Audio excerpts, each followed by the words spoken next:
نحمده ونصلي على رسوله الكريم اما بعد فاعوذ بالله من الشيطان الرجيم بسم الله الرحمن الرحيم رب اشرح لي صدري ويسر لي امري واحلل عقدة من لساني يفقهوا قولي والوالدات يرضعن اولادهن حولين كاملين لمن اراد ان يتم الرضاعة وعلى المولود له رزقهن وكسوتهن بالمعروف لا تكلف نفس الا وسعها لا تضار والدة بولدها ولا مولود له بولده وعلى الوارث مثل ذلك فإن أرادا فصالا عن تراض منهما وتشاور فلا جناح عليهما وَإِنْ أَرَدْتُمْ أَنْ تَسْتَرْضِعُوا أَوْلَادَكُمْ فَلَا جُنَاحَ عَلَيْكُمْ إِذَا سَلَّمْتُمْ مَا آتَيْتُمْ بِالْمَعْرُوفِ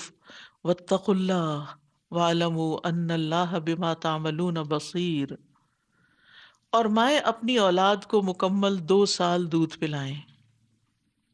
یہ حکم اس کے لیے ہے جو رضاعت کی مدت پوری کرنے کا ارادہ کرے، اور والد کے ذمہ معروف طریقے سے ان ماؤں کا کھانا اور کپڑا دینا ہے۔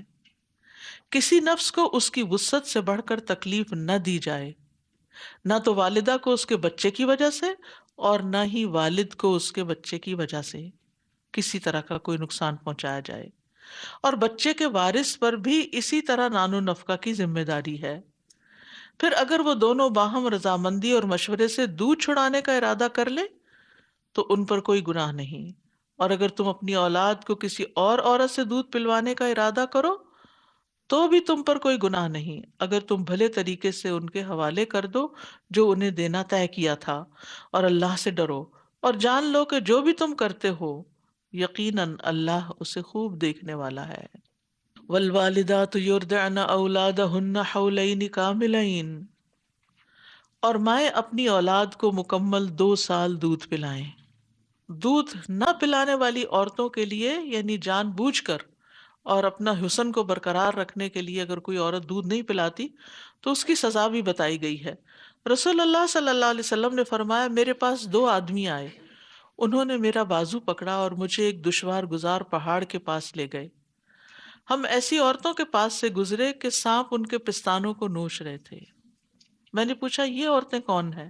انہوں نے کہا یہ اپنے بچوں کو دودھ نہ پلانے والی عورتیں ہیں۔ یعنی یہ ایک جرم ہے کہ بغیر کسی ویلڈ ریزن کے بچے کو دودھ نہ پلایا جائے، بس ایک فیشن کے طور پر، کیونکہ دودھ نہ پلانے سے بچے کو نقصان ہونے کا خطرہ ہوتا ہے، کیونکہ جب بچہ دودھ نہیں پیتا اس کی امیونٹی ڈیولپ نہیں ہوتی، پھر اسی طرح یہ ہے کہ اس کی ہڈیاں اس طرح مضبوط نہیں ہوتی، ماں کو کا قرب اس کو اتنا نہیں ملتا، کیونکہ دودھ صرف دودھ ہی نہیں ہوتا، اس میں ماں کی شفقت اور محبت بھی ہوتی ہے۔ وَعَلَى الْمَوْلُودِ لَهُ رِزْقُهُنَّ وَكِسْوَتُهُنَّ بِالْمَعْرُوفِ، کیونکہ بچہ باپ کا ہوتا ہے، اس لیے جب ماں اپنی بھی دودھ پلاتی ہے تو اس کے لیے باپ کو نان نفقہ فراہم کرنا لازم ہوتا ہے، کھانا بھی کپڑا بھی، دونوں چیزیں۔ نان نفقے میں صرف کھانا پینا ہی نہیں ہے، نان نفقے میں لباس بھی ہے، ضرورت کی چیزیں بھی ہیں، تو یہ عورت کو خرچہ دینا ہوگا، ٹھیک ہے؟ کہ ویسے تو گھر میں عورت ہی کو لا کے شوہر سب کچھ دے دیتا ہے عام طور پر، لیکن بعض اوقات لڑائی جھگڑے ہوتے ہیں، شوہر جو ہے وہ بیوی سے ناراض ہے، وہ اس کو سب کچھ دینا بند کیا، وہ اتنے میں بچہ پیدا ہو جاتا ہے، تو اب وہ یہ نہیں کر سکتا کہ وہ ماں کو کچھ نہ دے، اس کا ڈائریکٹ اثر بچے پہ جائے گا۔ اگر دودھ نہیں لا کے دے گا، ماں دودھ نہیں پیے گی، بچے کے لیے دودھ کہاں سے بنے گا؟ کھانا پراپر نہیں کھائے گی، یا اسی طرح سردی گرمی، کپڑے ہی نہیں ہے سردی گرمی کے پراپر، تو اس کی صحت اچھی نہیں رہے گی، تو بچے کو لک آفٹر کہاں سے کرے گی؟ تو اس لیے اللہ تعالیٰ نے مرد کے ذمہ کر دیا یہ، اور خاص طور پر اگر طلاق ہو چکی ہے اور طلاق بائنہ بھی ہو چکی ہے، تب بھی طلاق رجعی میں بھی اور طلاق بائنہ دونوں میں ہی یہ ذمہ داری عائد ہوتی ہے باپ پر۔ اور پھر آپ دیکھیے کہ آیت کا اگلا حصہ جو ہے، اگلا حکم، لا تضار والدۃ بولدها ولا مولود له بولده وعلی الوارث مثل ذلک، ماں کو بچے کی وجہ سے تکلیف نہ دی جائے، کیونکہ ماں کا دل بچے کے لیے بہت نرم ہوتا ہے نا، تو باپ یہ سوچ کے کہ ماں ہے نا، اس کا تو دل پسیجے گا، یہ تو چاہے میں خرچہ دوں یا نہ دوں، یہ تو پلائے گی ہی پلائے گی. تو انہیں کے بچے کو آڑ بنا کے ماں کا حق مت مارو. اور اسی طرح باپ کو بھی تکلیف نہ دی جائے. اور وارثوں پر بھی یہ ذمہ داری عائد ہوتی ہے کہ اگر باپ نہیں ہے، کما نہیں رہا، یا دور ہے، یا فوت ہو چکا ہے، اور عورت جو ہے وہ بچہ پال رہی ہے، تو اس عورت پر جب تک وہ بچہ دودھ پیے گا 2 سال کی مدت اس کا خرچہ اٹھانا ہوگا. تو یہاں پر جو یہ کہا گیا نا کہ ایک دوسرے کو نقصان نہ دیا جائے، ضرر نہ پہنچایا جائے، اس میں امام زہری کہتے ہیں کہ ایک صورت یہ ہے کہ ماں کہے میں بچے کو دودھ نہیں پلاؤں گی، میں نہیں پلاتی دودھ، حالانکہ ماں کا دودھ بچے کے لیے غذا کے اعتبار سے سب سے بہترین ہے، اور وہ اپنے بچے پر سب سے زیادہ مہربان بھی ہوتی ہے، جتنی وہ کیئر کر سکتی کہ اور تو نہیں. تو اس کو انکار نہیں کرنا چاہیے. پھر اسی طرح باپ اپنے بچے کی وجہ سے ماں کو نقصان نہ پہنچائے، یعنی ماں کو تکلیف دینے کے لیے اس کو دودھ نہ پلانے دے. اچھا روئے گی، ظاہر ہے کہ آپ کو معلوم ہے کہ جب دودھ پلانے کا وہ زمانہ ہوتا ہے تو دودھ بار بار اترتا ہے، اور اگر بچہ دودھ نہ پیے بیماری کی وجہ سے بھی تو ماں کو بہت تکلیف ہو جاتی ہے، بیمار ہو جاتی ہے ماں باقاعدہ، اور بعض اوقات تو بہت شدید تکلیف میں مبتلا ہو جاتی، حتیٰ کہ جب دودھ چھڑاتی ہے اس میں ایک پروسیس سے گزرتی ہے اور ایک تکلیف سے گزرتی ہے. تو یہ بھی تکلیف دینے کی ایک صورت ہے، اور خواہ مخواہ کسی اور عورت سے وہ دودھ پلواتا ہے. پھر وارث پر بھی ذمہ داری ہے، یعنی وارث میں وہ لوگ شامل ہیں جو باپ کے نہ ہونے یا فوت ہونے کی صورت میں خاندان کے امور کے ذمہ دار ہیں.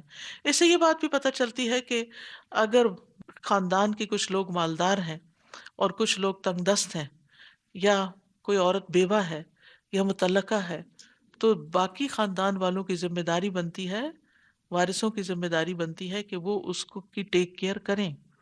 یعنی ہر طریقے سے عورت کے حق کو پروٹیکٹ کیا گیا ہے. لیکن بعض اوقات آپس میں ایسی انبن ہوتی ہے، یا پھر یہ کہ طلاق کے بعد یا بیوگی کے بعد عورت کہیں اور چلی جاتی ہے، تو ایسی صورت میں ماں کے علاوہ کسی دوسری عورت سے بھی دودھ پلوایا جا سکتا ہے، جیسے سورۃ طلاق میں آتا ہے وَإِن تَعَاثَرْتُمْ فَسَتُرْضِعُ لَهُ أُخْرَىٰ، اور اگر تم آپس میں تنگی کرو تو عنقریب اسے کوئی اور عورت دودھ پلا دے گی.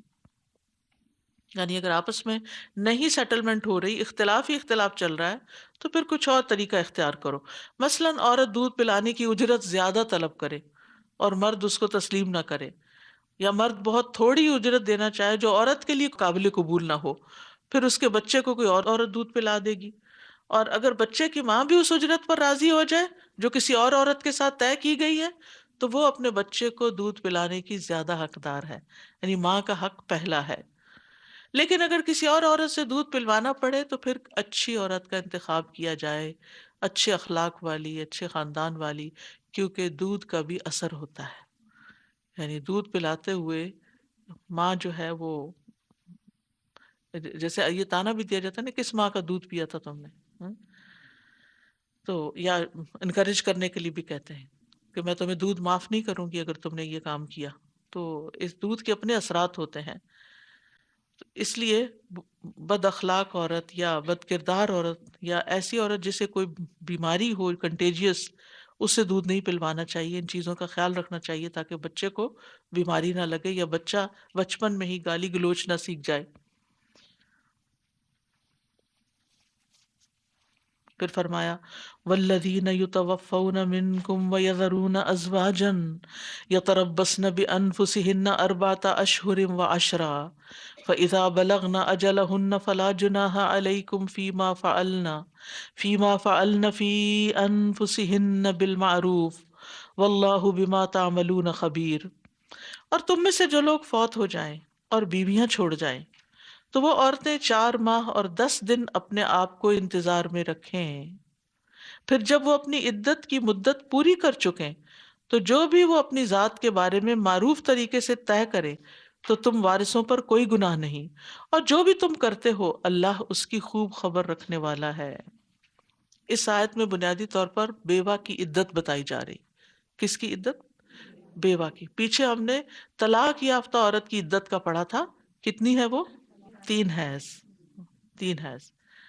تو طلاق کی عدت بیان کرنے کے بعد یہاں اب وفات کی عدت بیان کی جا رہی ہے کہ اگر کوئی آدمی وفات پا جائے اور اس کی بیوی حاملہ نہیں تو اس کی عدت 4 ماہ 10 دن ہے. اس کے بعد اگر وہ عورت زینت اختیار کرتی ہے اور شادی کرنے کا ارادہ ظاہر کرتی ہے تو اولیاء کو حق نہیں پہنچتا کہ وہ شادی میں رکاوٹ بنے، یعنی وہ اس کی شادی کر دیں گے. تو عدت کا لفظی معنی ہوتا ہے گننا یا شمار کرنا. تو شرعی اصطلاح میں وہ عرصہ جس میں کسی مسلمان عورت کو خاوند کی وفات کے بعد اپنے آپ کو دوسرے نکاح سے روکے رکھنے کا حکم، یعنی سب سے بنیادی چیز ہے کہ عورت دوسری شادی نہیں کرے گی اس مدت کے دوران، یہ زمانہ عدت کہلاتا ہے. لیکن اس کے علاوہ بھی عورت پر پابندیاں ہیں کہ وہ زیب و زینت نہیں اختیار کرے گی، رنگین کپڑے نہیں پہنے گی، گھر سے بلا ضرورت باہر نہیں نکلے گی، یا یہ کہ رات کہیں اور نہیں گزارے گی، ٹریول نہیں کرے گی. یہ 4 ماہ 10 دن اس کو اپنے گھر میں رہنا تھا، اور اس سے کوئی فرق نہیں پڑتا کہ اس کی عمر کتنی ہے. کیونکہ اکثر لوگ یہ سوال کرتے ہیں میری والدہ کی عمر 70 سال ہے، کیا ان پہ بھی عدت ہے؟ جی ہاں، عدت سبھی کے لیے ہے، حائضہ کے لیے، غیر حائضہ کے لیے، جوان کے لیے، بوڑھی کے لیے، یہ ساری پابندی. ٹھیک ہے اس نے دوسری شادی تو نہیں کرنی، لیکن بہرحال زیب و زینت اختیار کرنا اور گھر سے نکلنا جو ہے یہ منع ہے. ہاں ایک صورت ہے کہ اگر عورت کو شدید ضرورت پیش آ جاتی ہے، مثلا ہاسپٹل جانا ہے، کورٹ جانا ہے، کام کرتی ہے اور چھٹی نہیں ملی اس کو، کیونکہ کچھ ملکوں میں تو شوہر کی وفات کے بعد عدت کی بھی چھٹی ہوتی ہے، جیسے سعودی عرب وغیرہ میں 4 ماہ 10 دن کی چھٹی ملتی ہے اگر ورکنگ وومن ہو. لیکن ہر ملک مثلا ایجپٹ وغیرہ میں ایسا کچھ نہیں ہے. تو اس میں یہ ہے کہ اگر وہ کہیں کام کرتی ہے تو کام چھوڑ بھی نہیں سکتی. اب تو شوہر چلا گیا تو اس کو اور بھی زیادہ ضرورت ہے کہ اپنے پاؤں پہ کھڑی ہو اور اپنے بچوں کو لک آفٹر کر سکے یا اپنے آپ کی دیکھ بھال کر سکے.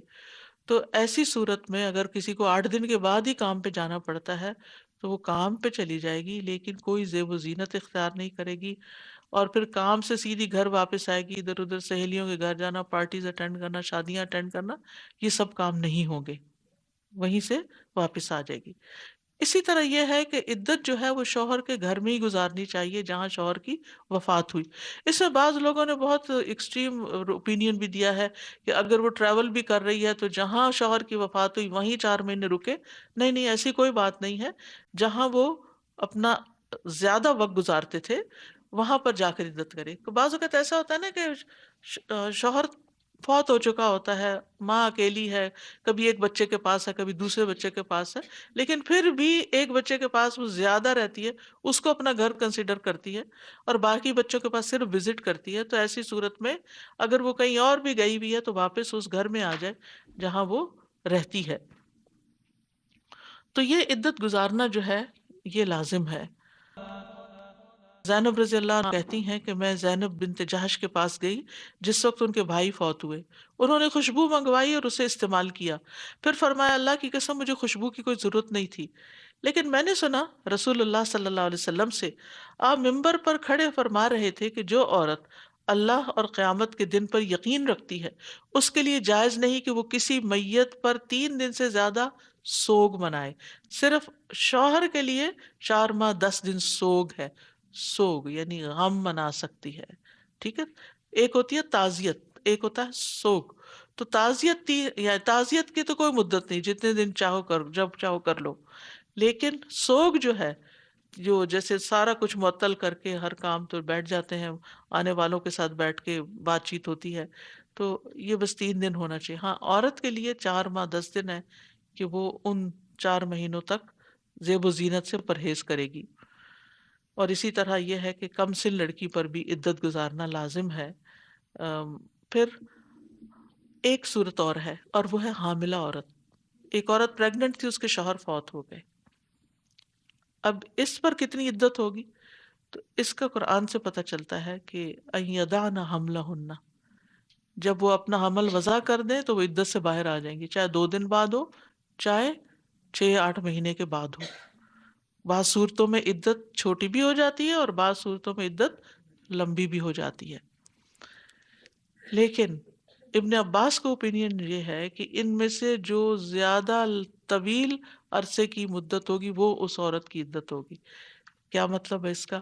کہ اگر 8 ماہ بعد بچہ پیدا ہوا تو اس عورت کی عدت 8 ماہ ہوگی، لیکن اگر دوسرے دن پیدا ہو گیا تو وہ 4 مہینے 10 دن بھی پورے کرے گی. لیکن یہ ان کا اوپینین ہے، میجورٹی یہی کہتی ہے کہ ولادت کے ساتھ ہی عدت ختم ہو جاتی ہے، عورت دوبارہ شادی کر سکتی ہے. اور پھر اسی طرح یہ ہے کہ عمر رضی اللہ عنہ جو تھے وہ ایسی عورتوں کو جو عدت میں ہوتی تھی حج کرنے سے روکتے تھے، حج کے لیے نہیں جانے دیتے تھے. بعض اوقات ایسا ہوتا ہے نا، آپ نے حج کے لیے سب ڈپازٹ کرا رکھے ہوتے ہیں، پیسے سب تیاری ہو چکے تھے، ٹکٹ خریدے جا چکے تھے، اتنے میں شوہر فوت ہو گیا تو عورت عدت میں آ گئی، تو پھر وہ کہتے تھے کہ وہ اپنا حج نہ کرے، حج سے رک جائے. پھر اسی طرح یہ ہے کہ ضرورت کے تحت عورت گھر سے نکل سکتی ہے. مثلا اگر کوئی کھانا لا کے دینے والا نہیں، یا گروسری کرنے والا نہیں، یا بیماری ہے، یا پھر یہ ہے کہ کوئی طالب علم ہے، یعنی عورت پڑھ رہی تھی، لڑکی، بعض اوقات ایسا ہوتا ہے نا پڑھتے پڑھتے شادی ہو جاتی ہے تو پھر وہ کہتے ہیں کہ ابھی اس کا کورس پورا ہو جائے تو پھر اس کو رخصت کریں گے، تو ایسی صورت میں بھی عدت ہوگی. پھر اسی طرح یہ ہے کہ بعض اوقات ایگزامز ہو رہے ہوتے ہیں تو وہ ایگزامز کے لیے نکل سکتی ہے، تو پڑھنے کے لیے اور اپنی دیگر حاجات ضروریات کے لیے وہ گھر سے نکل سکتی ہے، یعنی باہر نکلنے کی رخصت ہے. اسی طرح اگر گھر میں کوئی ایمرجنسی ہو گئی ہے، چھت گر گئی یا کوئی کچھ ٹوٹ پھوٹ ہو گئی یا کوئی بھی مسئلہ آ گیا، جیسے کرائے کا گھر ہوتا ہے، اب شوہر فوت ہو گیا، کرایہ دینے والا کوئی نہیں، اب وہ عورت اس گھر میں نہیں رہ سکتی، اس کو لازمی وہ گھر چھوڑنا ہے، تو وہ چھوڑ کر کہیں اور ٹھکانہ جہاں بھی اس کو اس کے والدین یا کوئی رشتے دار دیں تو وہاں جا کے رہ سکتی ہے. لیکن اہم چیز یہ ہے کہ زینت منع ہے، مہندی اور خضاب بھی منع ہے. یعنی اگر عورت پہلے مہندی وغیرہ لگاتی تھی بالوں میں تو وہ بھی نہیں لگائے گی، بال رنگے گی بھی نہیں. ابن قیم کہتے ہیں ایسی عورت کے لیے خضاب، نقش و نگاری، زینت اختیار کرنا اور سرخ رنگ پہننا حرام ہے. زیور پہننے کی بھی ممانعت ہے. نبی صلی اللہ علیہ وسلم نے فرمایا جس عورت کا شوہر فوت ہو جائے وہ اصفر یعنی زعفران اور گیرو رنگ کے کپڑے نہ پہنے، نہ زیور استعمال کرے، نہ مہندی لگائے، نہ سرما لگائے، یعنی آنکھوں کا میک اپ یا لپسٹک، یہ چیزیں بھی نہیں. ایک اسی طرح یہ بھی فتویٰ ہے کہ سوگ منانے والی عورت زیورات پہننے سے پرہیز کرے. اس میں یہ ہے کہ چاہے سونا ہو، چاندی ہو، ہیرے ہوں، جواہرات ہوں، گلے کا ہار ہو یا کنگن ہو یا انگوٹھی ہو، کوئی بھی چیز ہو، کچھ بھی نہیں پہنا جائے گا. لیکن کچھ چیزیں ہمارے معاشرے میں بے بنیاد پھیل چکی ہیں عدت کے نام پر، بیوہ کی عدت کے نام پر. وہ کیا ہے؟ مثلاً کہتے ہیں کہ عورت کسی سے بات نہیں کرے، حتیٰ کہ فون پہ بھی نہ کرے، اور کسی مرد سے تو بالکل ہی بات نہ کرے. پھر بعض اوقات وہ اکیلی وہی گھر پہ ہوتی ہے اور اس کو مثلا گھر میں اس کو پلمبر سے کام کروانا ہے تو وہ کام نہیں کروائے کہ کوئی اور نہیں آ سکتا اس کی جگہ. پھر اسی طرح یہ پابندی لگاتے ہیں کہ ہفتے میں صرف ایک دن نہائے. یہ کہاں لکھا ہے؟ ایسا کچھ بھی نہیں، روز نہا سکتی ہے اگر نہانا چاہے. بعض ملکوں میں اتنی گرمی ہوتی ہے. پھر اپنے گھر میں ننگے پاؤں چلے، وائے. پھر چاند کی روشنی میں باہر نہ نکلے. اور اس طرح کی اور خرافات بھی بہت ساری ہیں جن کی کوئی دلیل نہیں. جو پابندیاں ہیں وہ یہ قرآن و سنت کی روشنی میں نے آپ کے سامنے رکھ دی ہیں. ولا جناح علیکم فیما ارستم به من خطبۃ النساء او اکننتم فی انفسکم علم اللہ انکم ستذکرونہن ولكن لا تواعدوهن سرا الا ان تقولوا قولا معروفا ولا تعزموا عقدة النكاح حتى يبلغ الكتاب اجله واعلموا ان الله يعلم ما في انفسكم فاحذروه واعلموا ان الله غفور حليم. اور تم پر اس بات میں کوئی گناہ نہیں اگر تم عدت والی عورتوں کو اشارتاً پیغام نکاح بھیجو یا اسے اپنے دلوں میں چھپائے رکھو. اللہ جانتا ہے کہ یقیناً تم ان کا ذکر ضرور کرو گے یا ان کو یاد کرو گے، ستذکرونہن، لیکن تم ان عورتوں سے خفیہ نکاح کا وعدہ نہ کرو. نکاح کا خفیہ وعدہ نہ کرو، چپکے چپکے، مگر یہ کہ تم کوئی بھلی بات کہو. اور تم عقد نکاح کا عزم نہ کرو یہاں تک کہ مقرر میعاد عدت اپنے اختتام کو پہنچ جائے. اور جان لو کہ یقیناً اللہ جانتا ہے جو تمہارے دلوں میں ہے، لہٰذا اس سے ڈرو، اور جان لو کہ بے شک اللہ بہت بخشنے والا، بہت بردبار ہے۔ اب یہ ہے کہ ایک اور مسئلہ زیر غور ہے کہ عدت کے دوران، چاہے متعلقہ کی ہے یا پھر بیوہ عورت کی ہے، اور یہاں تو بیوہ عورت کی عدت بات ہو رہی تھی، تو اسی کانٹیکس میں کیا دوران عدت شادی کا پیغام دیا جا سکتا ہے، پروپوزل بھیجا جا سکتا ہے یا نہیں؟ تو اس آیت میں شوہر کی وفات کی عدت گزارنے والی اور متعلقہ بائنہ، بائنہ یعنی جو فار ایور چھٹی ہوگی اس کی، ان کا حکم بیان کیا گیا کہ عدت گزرنے سے پہلے ایسی عورتوں کو شادی کا پیغام نہیں دیا جا سکتا۔ ہاں، اگر کوئی شادی کرنا چاہتا ہے تو اس کو اشارے کنایہ میں بات کرنے کی اجازت ہے کہ وہ شادی کی خواہش رکھتا ہے کسی سے، یہ نہیں کہ وہ کہے کہ میں تم سے شادی کرنا چاہتا ہوں، یہ منع ہے۔ اور پوشیدہ طور پر بھی شادی کی بات طے کرنا منع ہے کہ لڑکا لڑکی چھپ کے سارے خاندان والوں سے الگ ہو کے ایک دوسرے سے وعدہ کر لے۔ یہاں لفظ تاریز استعمال ہوا ہے، تاریز یعنی صراحتاً بات نہ ہو، اشارتاً ہو، کنایتاً ہو۔ اور اس کے الفاظ کیا ہو سکتے ہیں؟ مثلاً یہ کہ کوئی شخص کہے کہ میں شادی کا ارادہ رکھتا ہوں، مجھے میری بہت خواہش ہے کہ کوئی نیک عورت مجھے مل جائے، تو عورت سمجھ جائے کہ اس کا اشارہ میری طرف ہے، لیکن کوئی واضح بات نہ ہو، ٹھیک ہے۔ اور قاسم جو ہے فقیہ ہیں، وہ اس آیت کی تفسیر کرتے ہوئے کہتے ہیں کہ وہ یوں کہے بلا شبہ تم میرے ہاں قابل احترام اور معزز ہو، یعنی میں تمہاری بہت عزت کرتا ہوں، یا یہ کہے کہ میں تمہارے لیے بہت نیک جذبات رکھتا ہوں، یا یہ کہے کہ اللہ تمہاری طرف بہت خیر و برکت بھیجے گا، یا اسی قسم کے اور الفاظ جس سے اس کو حوصلہ تسلی ہو کہ بعد میں میرے لیے کوئی نہ کوئی گنجائش کی راہ ہے۔ اصل میں جاہلیت کا دستور یہ تھا کہ بیوہ کی دوسری شادی نہیں کرتے تھے، ان کے زبردستی وارث بن جاتے تھے، یعنی بیوہ بھی تقسیم ہوتی تھی مال وراثت کی طرح۔ تو آپ دیکھیے کہ کتنا سخت جرم ہے یہ کہ ایک عورت کی اپنی کوئی آزادی نہ ہو، شوہر فوت ہو گیا اور پھر بھی وہ آزاد نہیں۔ اب بھی کیا ہے کہ جو باقی وارث ہیں، شوہر کے بھائی ہیں یا سسر ہیں یا کوئی، وہ اس عورت کے فیوچر کا فیصلہ کریں گے۔ تو قرآن مجید میں اللہ تعالیٰ نے فرمایا، اے لوگو جو ایمان لائے ہو، تمہارے لیے حلال نہیں کہ زبردستی عورتوں کے وارث بن بیٹھو، یعنی تم ان کے لیے ڈیسیژن لو۔ تو اب یہ ہے کہ وارث جب ان کے وارث بن بیٹھتے تھے تو پھر کیا ہوتا تھا، ان کا ہی اختیار چلتا تھا، کبھی وہ خود نکاح کر لیتے، کبھی کسی دوسرے سے نکاح کرا دیتے، اور چاہتے تو نکاح کرنے ہی نہ دیتے کہ نہیں تمہارے بچے چھوٹے، تم شادی نہیں کر سکتی، بس یہیں رہو۔ تو یہاں پر اللہ سبحانہ وتعالیٰ نے پھر یہ آیت نازل کر کے ایک طرح سے بیوہ کی شادی کی اجازت دی ہے۔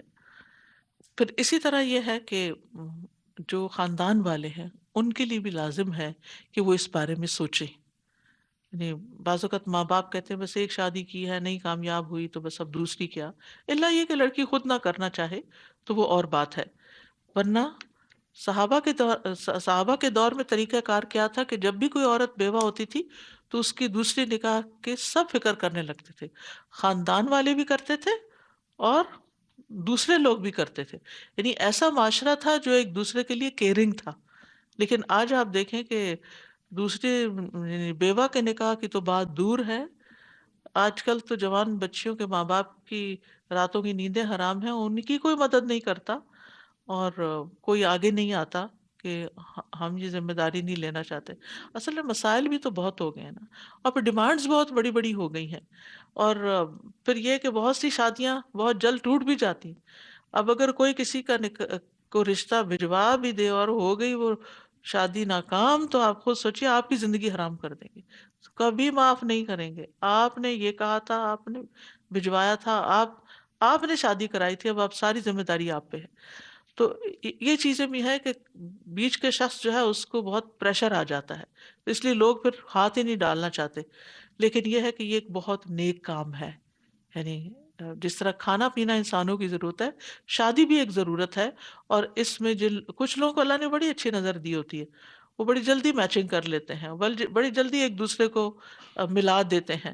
تو جس کو اللہ نے یہ صلاحیت دی ہو اس کو اس نیک کام میں آگے بڑھنا چاہیے اور دوسروں کی مدد کرنی چاہیے. اور خصوصاً اگر بچی یتیم ہے، یعنی باپ نہیں ہے، اگرچہ بالغ ہونے کے بعد یتیمی باقی نہیں رہتی، لیکن یہ ہے کہ بعض اوقات یہ ہوتا ہے کہ گھر میں ایک عورت اکیلی ہے، وہ کہیں آنے جانے کی نہیں ہے، اس کے کوئی رشتہ دار نہیں ہے.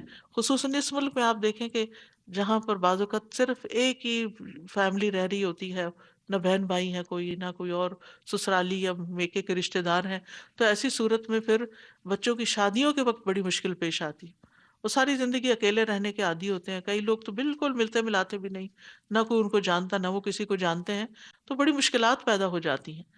تو ایسے میں جو آرگنائزیشنز ہیں ان کو بھی اور افراد کو بھی دوسروں کی فکر ہونی چاہیے، اور اس کو کسی لالچ میں نہیں، کچھ مٹھائی کھانے کے لیے نہیں، یا کوئی کسی سے ٹریٹ لینے کے لیے نہیں، بلکہ فی سبیل اللہ یہ کام کرنا چاہیے. یہ بھی ایک نیکی کا کام ہے.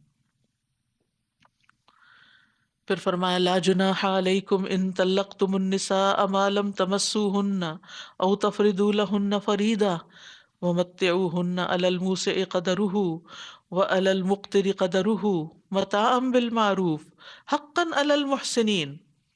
تم پر کچھ گناہ نہیں اگر تم ان عورتوں کو طلاق دے دو جنہیں تم نے ہاتھ نہیں لگایا، یعنی صرف پیپر ورک ہوا، رخصتی نہیں ہوئی، یا یہ کہ دو الگ الگ ملکوں میں کہیں رہ رہے تھے اور صرف فون پر نکاح ہوا، پھر کیا ہوا کہ طلاق ہو گئی، یا جن کے مہر تم نے مقرر نہیں کیے اور تم انہیں مال و متاع دو، وسعت والا اپنی وسعت کے مطابق اور تنگ دست اپنی حیثیت کے مطابق دے.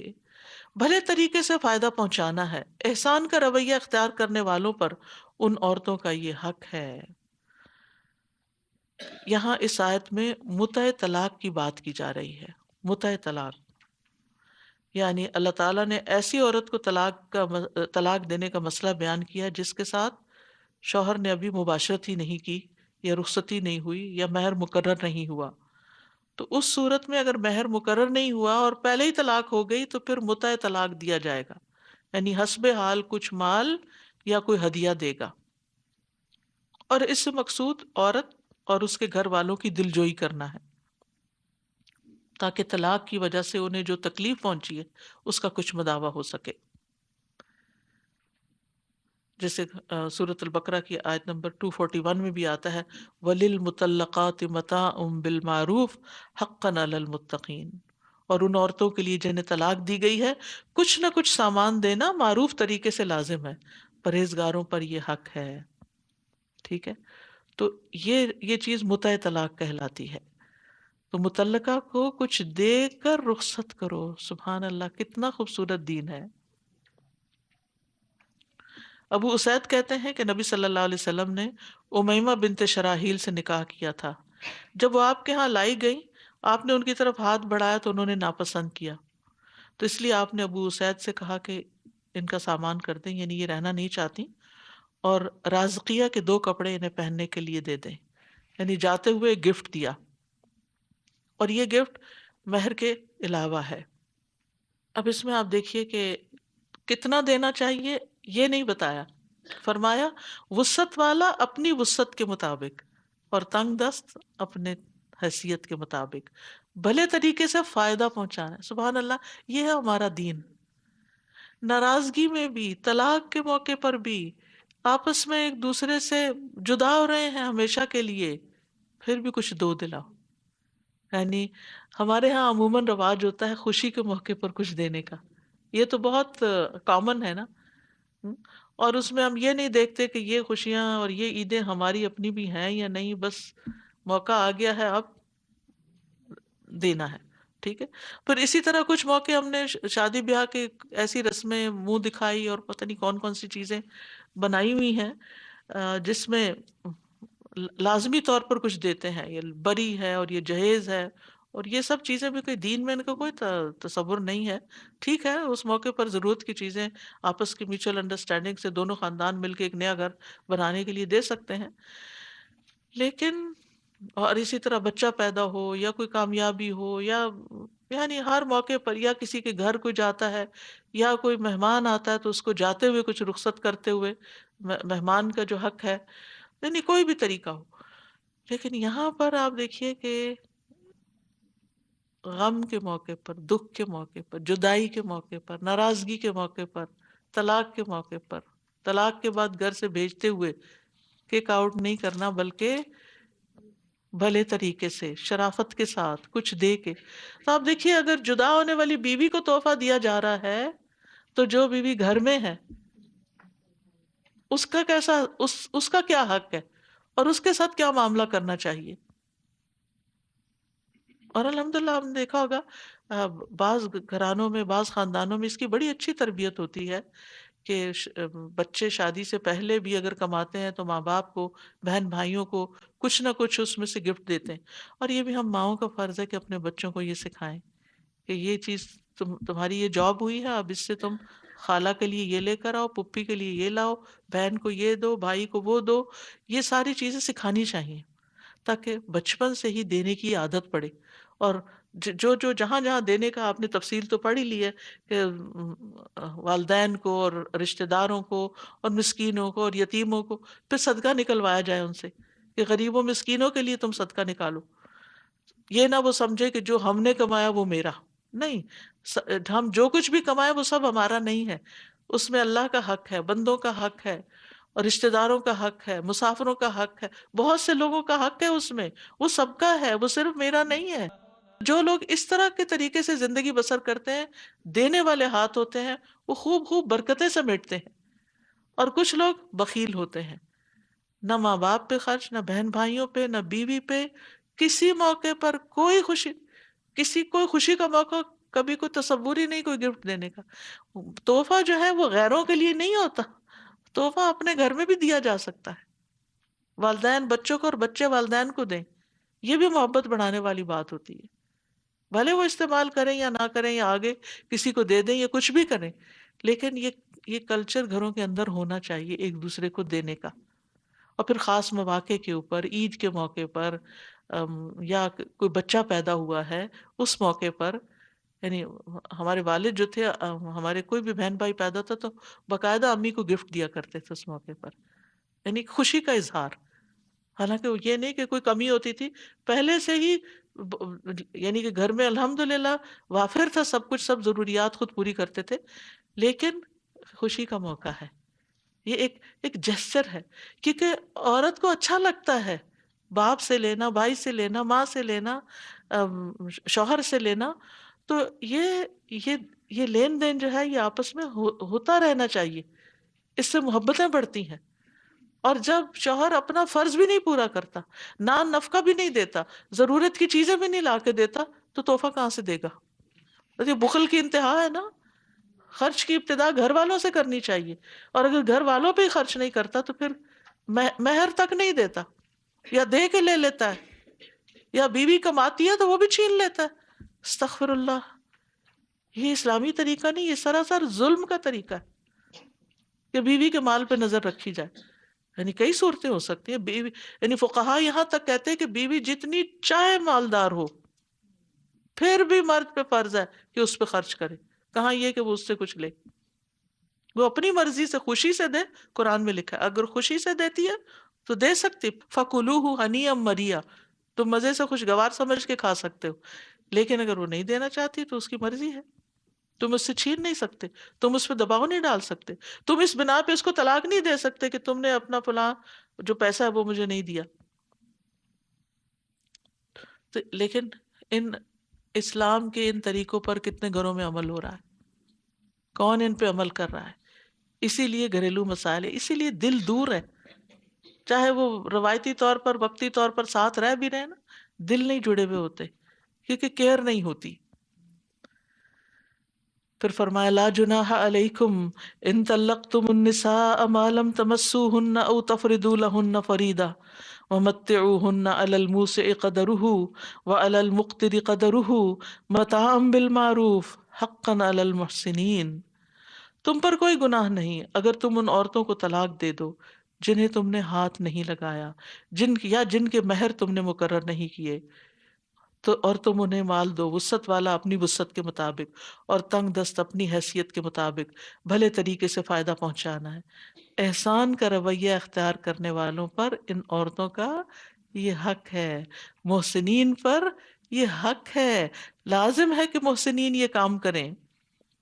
وَإِن طَلَّقْتُمُوهُنَّ مِن قَبْلِ أَن تَمَسُّوهُنَّ وَقَدْ فَرَضْتُمْ لَهُنَّ فَرِيضَةً فَنِصْفُ مَا فَرَضْتُمْ إِلَّا أَن يَعْفُونَ أَوْ يَعْفُوَ الَّذِي بِيَدِهِ عُقْدَةُ النِّكَاحِ وَأَن تَعْفُوا أَقْرَبُ لِلتَّقْوَىٰ وَلَا تَنْسَوُا الْفَضْلَ بَيْنَكُمْ إِنَّ اللَّهَ بِمَا تَعْمَلُونَ بَصِيرٌ۔ اور اگر تم ان منکوحہ عورتوں کو ہاتھ لگانے سے پہلے طلاق دے دو، جبکہ تم نے ان کے لیے مہر بھی مقرر کر دیا ہو، پچھلی آیت میں کیا تھا؟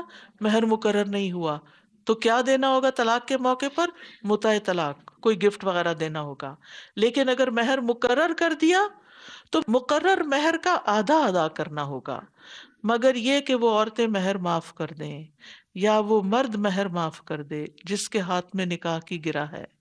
اور اگر تم معاف کر دو تو یہ تقوی کے زیادہ قریب ہے۔ مردوں کو کہا گیا کہ تم چھوڑ دو، اور تم آپس میں احسان کرنا نہ بھولو، اچھے دن ہو تب بھی احسان کی روش اختیار کرو، اور اگر ایسے دن آ گئے ہیں کہ جس میں تعلقات بگڑ گئے تو بھی احسان کرنا نہ بھولو۔ جو کچھ بھی تم عمل کرتے ہو یقیناً اللہ اس کو خوب دیکھنے والا ہے۔ تو بہرحال یہاں یہ بتایا جا رہا ہے کہ جس کے جب نکاح ہو جائے اور شوہر نے بیوی کے ساتھ مباشرت نہیں کی لیکن حق کے مہر مقرر کیا تھا، تو اس صورت میں اگر طلاق ہو رہی ہے تو خاوند کے لیے ضروری ہے کہ آدھا مہر دے دے اور آدھا واپس، یعنی واپس لے لے، الا یہ کہ عورت اپنا حق معاف کر دے کہ تم سارا ہی لے جاؤ، اس صورت میں خاوند کو کچھ بھی نہیں دینا ہوگا۔ اور پھر یہ کہ ازدواجی تعلقات کی خوشگواری کا تعلق ولا تنسوا الفضل بینکم میں ہے، کہ ایک دوسرے کے ساتھ احسان کرنا نہ بھولیں۔ اسما بنت یزید انصاریہ کہتی ہیں کہ ایک مرتبہ نبی صلی اللہ علیہ وسلم میرے پاس سے گزرے، میں اپنی ہم عمر لڑکیوں کے پاس بیٹھی تھی، آپ نے ہمیں سلام کیا اور فرمایا احسان کرنے والوں کی ناشکری سے اپنے آپ کو بچاؤ۔ میں نے عرض کیا یا رسول اللہ، احسان کرنے والوں کی ناشکری سے کیا مراد ہے؟ آپ نے فرمایا ہو سکتا ہے کہ تم میں سے کوئی عورت اپنے ماں باپ کے ہاں طویل عرصے تک بیٹھی رہے بغیر شوہر کے، یعنی شادی نہ ہو، پھر اللہ اس کو شوہر عطا کر دے اور اس کے ذریعے سے اولاد بھی عطا کرے، پھر کسی دن غصے میں آ کر ناشکری کرے اور یوں کہہ دے میں نے تو تجھ سے کبھی کوئی خیر دیکھی ہی نہیں۔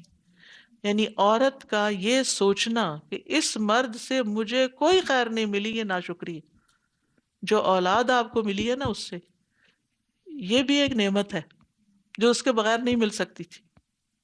جو شادی ہو کہ تم اس کے گھر آئے، اس پر بھی اللہ کا شکر ادا کرو۔ ٹھیک ہے نہیں بنی وہ الگ بات ہے، لیکن جو ملا ہے نا اس کا تو شکر ادا کرو۔ جو نہیں ملا اس پہ جو ناراضگی ہے، تنگی ہے، غم ہے، غصہ ہے، وہ اپنی جگہ، لیکن ایسا نہیں ہوتا کہ کوئی پیور ایول ہو، کہ کسی کے اندر کچھ بھی خیر کی کوئی موقع نہیں۔ تو جب انسان نعمتوں کو یاد کرنے لگتا ہے نا، احسانات کو نہیں بھولتا، یعنی بڑا نوبل انسان ہوتا ہے وہ جو کسی کا احسان نہ بھولے۔ یعنی بہت سے لوگ ہوتے ہیں وہ کسی کا تو کیا، ماں باپ، شوہر، کسی کا بھی نہیں مانتے، تو یہ انتہا درجے کی بد اخلاقی ہے، اور ایسا کرنے والے خود بھی کبھی خوش نہیں رہتے۔ تو جس کسی نے ہمارے ساتھ کوئی بھی احسان کیا اس کو شکریہ بھی ادا کرنا چاہیے، اور اگر شکریہ ادا کرنے کا موقع نہ ہو تو پھر اس کے لیے دعا کرنی چاہیے، اور ایک اور طریقہ بھی ہے، دوسرے لوگوں کے سامنے اس کی تعریف کرنی چاہیے۔ یہ بھی احسان کا بدلہ ہوتا ہے، تین طریقے سے بدلہ دیا جاتا ہے۔ ایک یہ حل جزاء الاحسان الا الاحسان، جیسا کسی نے کیا آپ نے ویسا ہی کر دیا، جو کسی نے آپ کو کچھ دیا آپ نے وہی لوٹا دیا یا اس سے ملتی جلتی کوئی چیز لوٹا دی۔ ایک یہ کہ آپ کے بس میں نہیں کہ وہ لوٹائیں، آپ شکریہ کر دیں۔ آپ وہ شخص دے کے کہیں چلا ہی گیا، کوئی کانٹیکٹ نہیں ہے، شکریہ کہاں سے کریں؟ تو آپ کیا کریں اس کے لیے؟ خوب دعا کریں، اور اگر کسی کے ساتھ ذکر کرنے کا، اس کو یاد کرنے کا موقع ملے تو اس احسان کا ذکر کریں، اس کو اچھے الفاظ سے یاد کریں۔ ہم عام طور پر لوگوں کو مرنے کے بعد یاد کرتے ہیں، جب کوئی مر جاتا ہے نا اس کی یکا یک ساری اچھی باتیں یاد آنے لگتی ہیں، اور افسوس یہ کہ جب تک کوئی زندہ رہتا ہے اس کی اچھائیاں ہمیں نظر ہی نہیں آتی۔ وہ اپنا آپ بھی قربان کر ڈالے تو ہمیں لگتا ہے اس نے کچھ بھی نہیں کیا. تو یہ اس لیے بہت ضروری ہے کہ ہم دوسروں کے ویل وشنگ کو، دوسروں کے احسان کو یاد رکھیں اور اس کا تذکرہ کرتے رہیں. تو یہ سب آپس میں فضل کو یاد رکھنے کی صورتیں ہیں. تو وَلَا تَنْسَوُا الْفَضْلَ بَيْنَكُمْ إِنَّ اللَّهَ بِمَا تَعْمَلُونَ بَصِيرٌ. نبی صلی اللہ علیہ وسلم نے فرمایا مجھے جہنم دکھائی گئی تو اس میں زیادہ تر عورتیں نظر آئیں جو کفر کرتی ہیں. کہا گیا کیا وہ اللہ کے ساتھ کفر کرتی ہیں؟ آپ نے فرمایا خاوند کی ناشکری کرتی ہیں اور احسان کی ناشکری کرتی ہیں. یعنی خاوند کی اور احسان، یعنی جو بھی کوئی احسان کرے کوئی قدر نہیں، اس نے کیا دیا، اس نے کیا میرے لیے کیا. بچوں سے ناراض، والدین سے ناراض، بہن بھائیوں سے ناراض. کچھ لوگوں کی عادت ہوتی ہے ہر ایک سے ناراض رہتے ہیں، وہ سمجھتے ہیں سب کو انہی کے ساتھ ہی بھلا کرنا چاہیے، ان کا فرض کوئی نہیں بنتا. اور جب وہ خود کسی کے ساتھ نہیں کرتے تو کوئی ان کے ساتھ کیا کرے. جب یہ پتا ہوتا ہے نا کہ ہم کئی لوگ ہوتے ہیں نا، آپ ان سے اس لیے ملنے سے ڈرتے ہیں کہ جب آپ ملیں گے آپ کو کچھ تانا تشنیع سننا پڑے گا، تو آپ پھر اوائڈ کرنے لگتے ہیں کہ بہتر ہے کہ اپنے آپ کو خوشی رکھیں، ایسے لوگوں سے نہ ملیں. اس سے پھر وہ اور غصے میں آتے ہیں کہ ہم سے کوئی ملتا نہیں، بہن بھائیوں نے چھوڑ دیا، فلاں نے چھوڑ دیا، ماں باپ بھی اپنے نہیں رہے وہ بھی چھوڑ گئے، اتنا روتے ہیں. کبھی سوچا کہ کیوں چھوڑ گئے سارے؟ انسان تو انسان کی ضرورت ہے. انسان کو تو ضرورت خود اپنے لیے ہوتی ہے، کسی کو جا کے دیکھے ملے، کسی سے بات کرے. لیکن وہ کیا خرابی ہے تمہارے اندر کہ جس کی وجہ سے سارے ہی بیگانے ہو گئے ہیں؟ تو پھر سب میں تو نہیں نا قصور. اگر کوئی ایک آدھ ایسا ہوتا تو ہم کہتے ہاں بھائی غلطی دوسرے کی ہے، لیکن جب سارے ہی ایسے ہو گئے تو پھر آپ میں بھی تو کوئی غلطی ہوگی. تو اس میں ضروری ہوتا ہے دوسرے کا احسان ماننا، کسی بھی طرح اس کے ساتھ بھلائی کرنا، اس کے سامنے یا اس کے پیچھے یا اس کی آخرت کے لیے. نبی صلی اللہ علیہ وسلم نے جب حضرت جویریہ سے شادی کی تھی تو ان کے سارے قبیلے کے لوگوں کو آزاد کر دیا تھا. پھر اسی طرح نہ صرف یہ کہ اپنے سے بڑوں، اپنے جیسوں، بلکہ اپنے سے چھوٹوں کا بھی شکریہ ادا کرنا چاہیے. بچے جب آپ کو کوئی کام کر کے دے، جب منا منا چھوٹا موٹا کوئی کام کرے تو بہت زور سے تھینک یو بولا کریں، جزاک اللہ بولا کریں، تاکہ ان کو احساس ہو کہ انہوں نے کچھ اچھا کیا ہے اور وہ آئندہ پھر بھی شوق سے کریں. کیونکہ انسان کی اندر ایک فطرت ہے نا اس کی، کہ جس چیز کا اس کو صلہ ملتا ہے وہ اس کو خوشی سے کرتا ہے. اسی طرح خادموں کے لیے، خادموں کے ساتھ بھی احسان کا رویہ. رسول اللہ صلی اللہ علیہ وسلم نے فرمایا جب تم میں سے کسی کا خادم اس کے لیے کھانا بنائے پھر اسے لے کر آئے اس حال میں کہ اس کھانے کی گرمی اور دھواں برداشت کر چکا ہے، تو مالک کو چاہیے کہ اسے اپنے ساتھ بٹھائے اور کھلائے، اور اگر کھانا تھوڑا ہو تو اس کے ہاتھ میں ایک یا دو نوالے ہی رکھ دے، یعنی کچھ نہ کچھ اس کے ساتھ کرے. اسی طرح نان مسلمز کے بھی احسان کو یاد رکھنا چاہیے، ان کو بھی آسان طریقے سے بدلہ دینا چاہیے. جیسے متم حالت شرک میں فوت ہوا لیکن نبی صلی اللہ علیہ وسلم اس کا احسان نہیں بھولے، کیونکہ وہ اس کے اپنے بیٹوں کو بھیجا تھا کہ آپ کو مکہ واپس لائیں. جب طائف کے سفر پہ گئے تھے تو مکہ والے پھر واپس داخل نہیں ہونے دے رہے تھے، تو آپ نے بدر کے قیدیوں کے بارے میں فرمایا اگر متم زندہ ہوتا تو ان نجس لوگوں کی سفارش کرتا تو میں اس کی سفارش سے انہیں چھوڑ دیتا. حالانکہ وہ مسلمان نہیں تھا لیکن اس کے احسان کو یاد رکھا. تو پھر اسی طرح لین دین، دیگر معاملات، یعنی مختلف طریقے سے. وآخر دعوانا ان الحمد للہ رب العالمین. سبحانک اللہم و بحمدک، اشہد ان لا الہ الا انت، استغفرک و اتوب الیک. السلام علیکم و رحمۃ اللہ وبرکاتہ.